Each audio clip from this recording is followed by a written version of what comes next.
This is the Sri Lanka Broadcasting Corporation.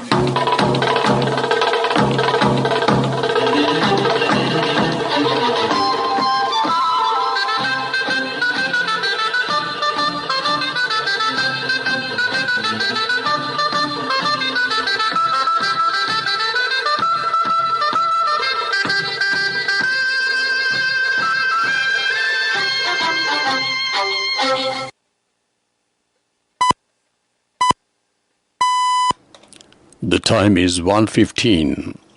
Here is the news edited by Romesh Pires, read by Victor Raj. Here are the headlines of the local news. The Prime Minister says the Select Committee system needs to be improved for better understanding between the public and Parliament.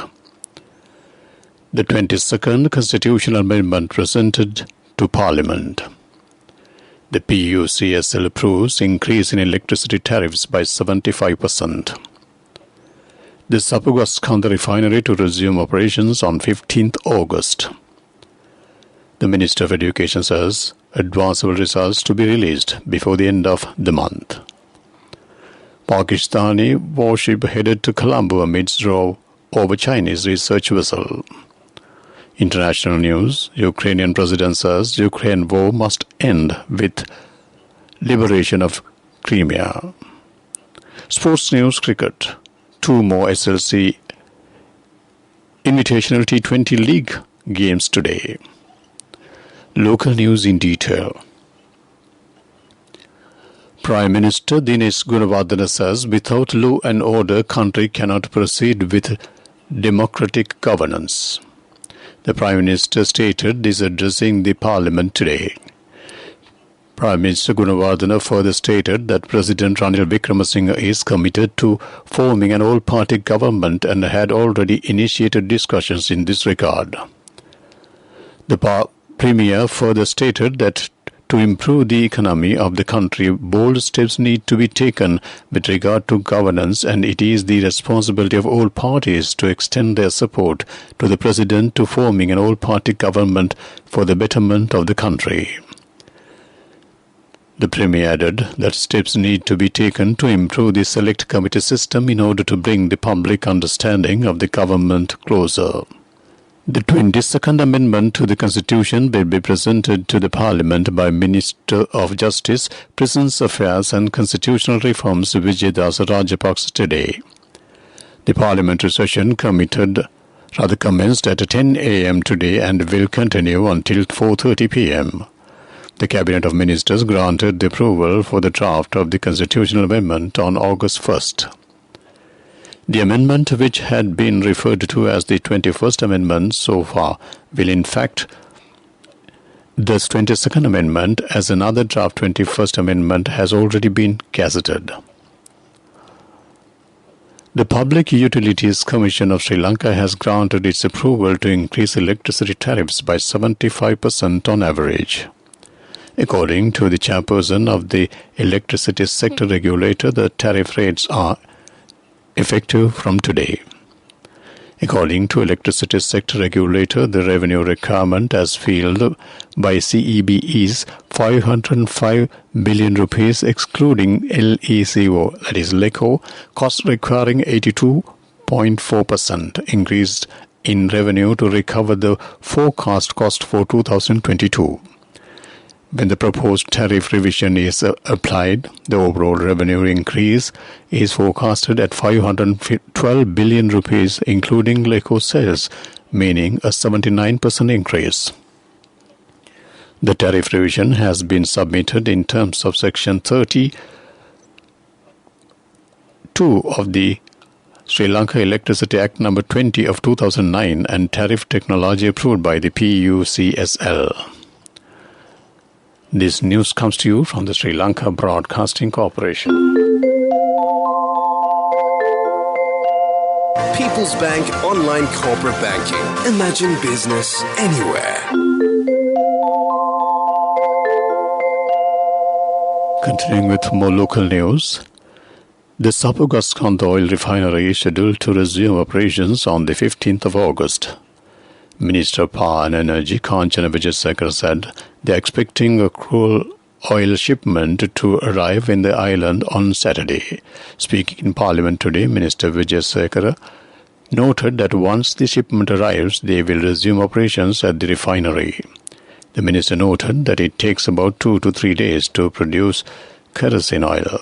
The energy minister said they have taken a decision to continuously supply kerosene oil from the 19th of August.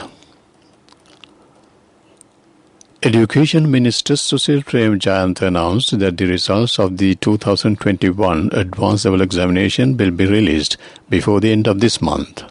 A total of 345,242 candidates appeared in 2,438 examination centers for the Advanced Level Examination, which started on February 7th. Sri Lanka has allowed permission to the Chinese-built Pakistan-guided missile freight PNS Taimur to make a port call at Colombo while on its way to join the Pakistan Navy in Karachi. Built by the Hudang Songhua shipyard in Shanghai, the warship is on its maiden voyage to Pakistan while exercising en route with Cambodian and Malaysian navies.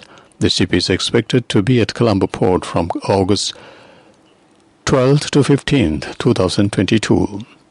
Meanwhile, Sri Lanka gave permission to the Pakistani guided missile freight to make a port call at Colombo. It is understood that the ship was denied permission to make a port call at Chattogram port by the Sheikh Hasina government from August 7th to 10th after making a port call at Lumet port in Malaysia.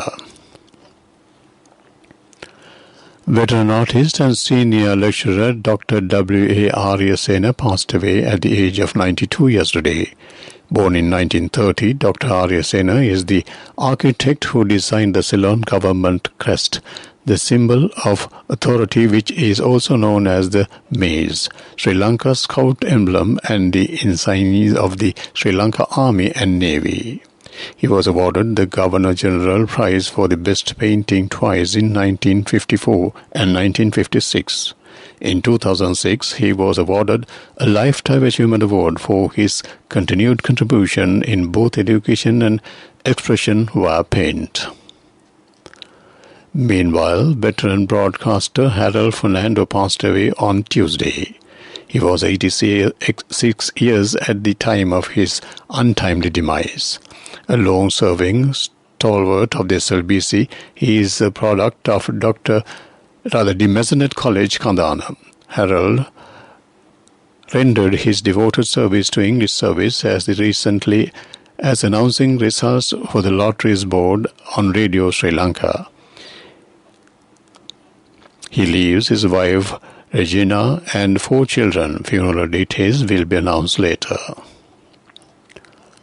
That ends local news. Imagine if you could maintain a firm hold of your operations from anywhere. People's Bank Online Corporate Banking. Imagine business anywhere. The main news story is brought to you by Siddhalepa Vedamahatmya. The government's expenditure for the year 2022 has been increased by 479.43 billion rupees. The amendment appropriation bill for 2022 was presented in Parliament on Tuesday. According to the 2022 appropriation bill tabled in Parliament in November last year, government's expenditure was set at 2,796.44 billion rupees. However, through the amended bill presented yesterday, the government's expenditure has been increased to 3,275.8 billion rupees. The allocation for the office of the President has been set at 13.4 billion rupees. The highest amount has been allocated to the Minister of Public Administration, Home Affairs, Provincial Council and Local Government. The main news story was brought to you by Siddhalepa Vedamahatmya. Watch Life is brought to you by A Strength to Your Life. CIB Janajaya Vasana has commenced. Valuable gifts and all bills are on 31st of October. Come to CIB today. According to the National Dengue Control Unit, 66 medical officers of health divisions in Sri Lanka have been identified as dengue high-risk zones. It stated that the dengue continues to spread rapidly in the areas of Mirigama, Waduwa, Akmimana, Balapitiya, Habaraduwa, Hambantota, Valigama, Kuliapitiya and Varakapula. With the prevailing rain conditions, the population of dengue mosquito larvae has also increased. It warned 48,351 dengue patients have been reported so far this year, and most of them have been reported from Colombo district. A Strength to Your Life. CIB Janajaya Vasana has commenced. Valuable gifts and all bills are on 31st of October. Come to CIB today. Our next world news, let's take a look at the headlines. Ukrainian president says, Ukraine war must end with liberation of Crimea. Nepal bars entry of Indians after 4 tourists test positive for COVID-19. Stranded beluga whale rescued from scene in northern France. World news in detail. President Volodymyr Zelensky says the war in Ukraine began with Crimea and must end with its liberation. He was speaking just hours after a string of explosions hit a Russian airbase there, killing one person. Mr. Zelensky did not mention the blast but devoted his nightly address to the peninsula, saying Crimea is Ukrainian and we will never give it up. Russia has played down the explosions and the top Ukrainian advisor denied Ukraine was responsible. Nepal has banned people from India entering the country after 4 Indian tourists tested positive for COVID-19 and were sent back. The development comes amid a sharp surge in the number of coronavirus cases in Nepal. The 4 Indian tourists had entered Nepal via the Julaghat border point in the Baitadi district in western Nepal. The health office in Baitadi said they have ramped up COVID testing on Indians. It added many Nepali citizens were returned from India have tested positive for COVID, adding that the officials have halted the entry of Indian tourists into Nepal due to a spike in infections. A beluga whale stranded in the Seine in northern France was removed from the river early on Wednesday in the first stage of an operation to rescue the animal, which started far from its usual habitat in Arctic or subarctic seas. After nearly 6 hours of work, the 800-kilogram whale was lifted from the river using a net and crane and placed on a barge under the immediate care of the dozen veterinarians. A medical team plans to transport the whale to the northeastern France in Normandy, where its health can be monitored in the saltwater basin close to the sea. To wrap up the world news, let's take a look at the headlines once again. Ukrainian president says Ukraine war must end with the liberation of Crimea.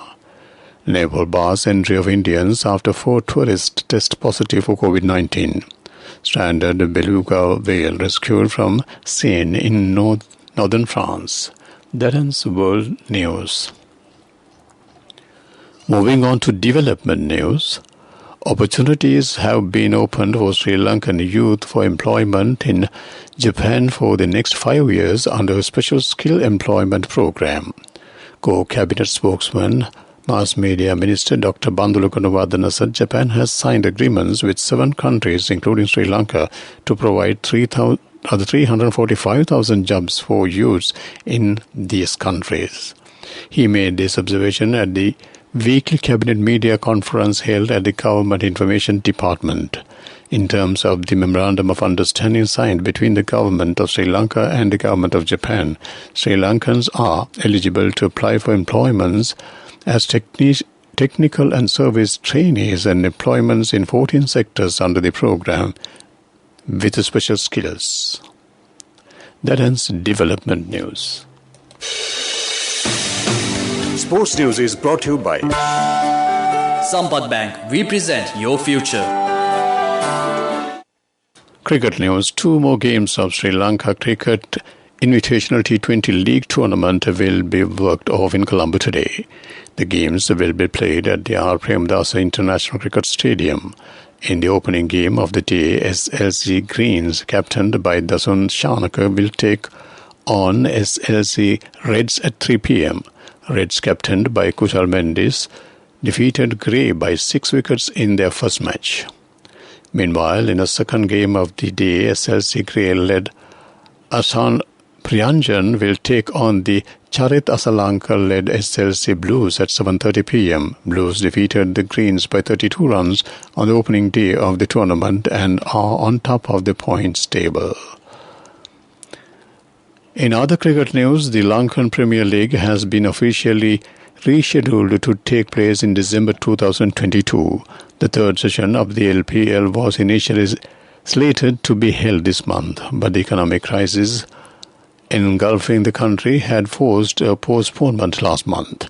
LPL tournament organizer announced that the LPL will be held from 6th to 23rd of December. Meanwhile, no decision has been taken yet on potential LPL redraft. The LPL is 5-team competition being held since 2020.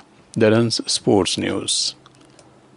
Cash through NSP globally and win wonderful gifts locally. From October 1st, 2021 to December 31st, 2022. Remit a minimum of $100 or an equivalent amount in any foreign currency 3 times through NSB U Trust. Business news sponsored by National Savings Bank, the safest place for your money.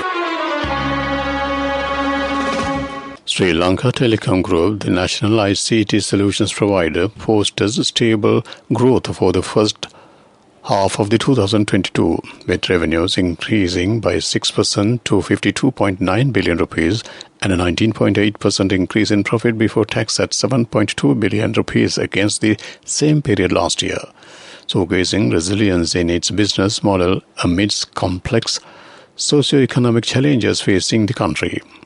Building on the success of the previous quarter, the SLT Group was able to maintain a positive momentum for Q2 2022, recording gains of 4% in operating profits when compared to the previous quarter. That ends business news. Business news sponsored by Cash through NSP globally and win wonderful gifts locally. Will you be the lucky winner of the NSP Golden Jubilee?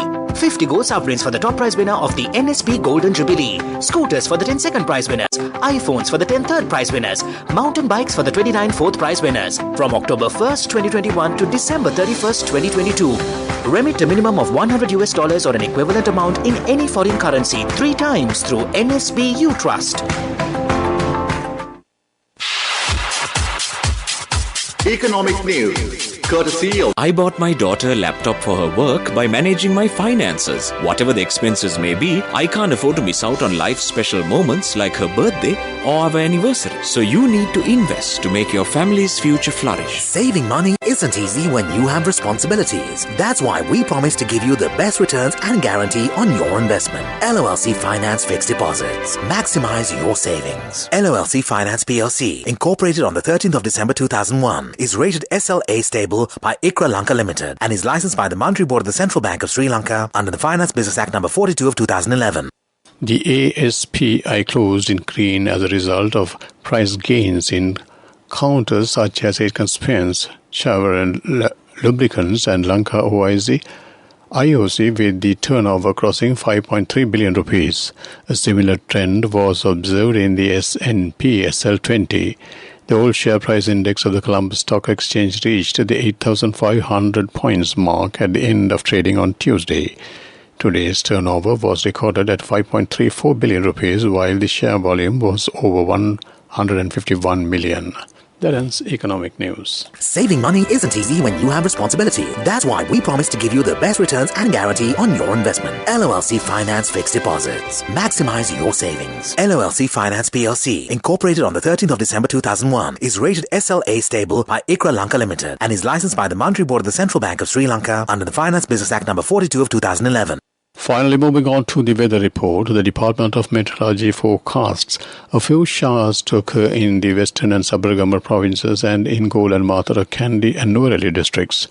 Fairly strong winds of about 50 km per hour can be expected at times over western slopes of the Central Hills, northern and north-central provinces and in Hambantota and Trincomalee districts.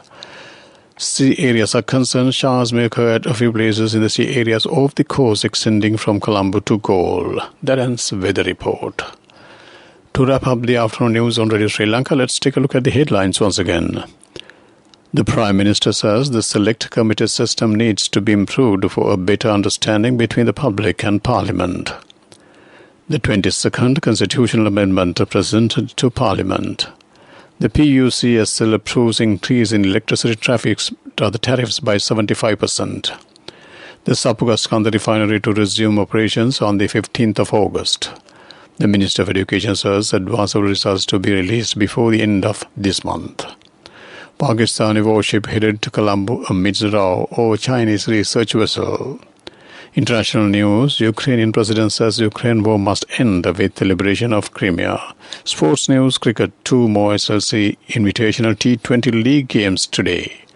With that, we wrap up the afternoon news on Radio Sri Lanka.